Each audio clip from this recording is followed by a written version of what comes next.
कोणत्याही मतदाराचं मत वगळणं अशक्य असल्याचं सांगत निवडणूक आयोगानं सप्रमाण फेटाळले काँग्रेस नेते राहुल गांधी यांचे आरोप.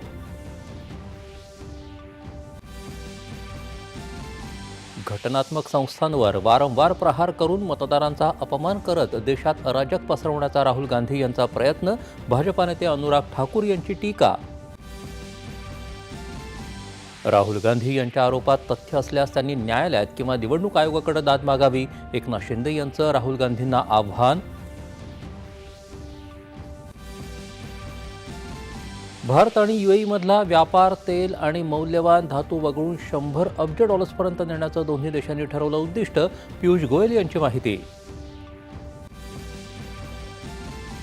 शेतकऱ्यांच्या आयुष्यात क्रांती घडवण्याची क्षमता असलेल्या बांबू पिकाला संपूर्ण न्याय देण्यासाठी नवं धोरण आणणार. मुख्यमंत्री देवेंद्र फडणवीस यांचं आश्वासन.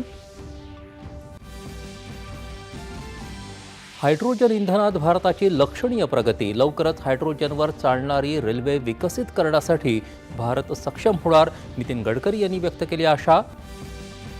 आणि स्थानिक स्वराज्य संस्थांच्या निवडणुका मविया सर्वत्र एकत्र लढवणार नाही. स्थानिक समीकरणांनुसार निर्णय घेतले जातील.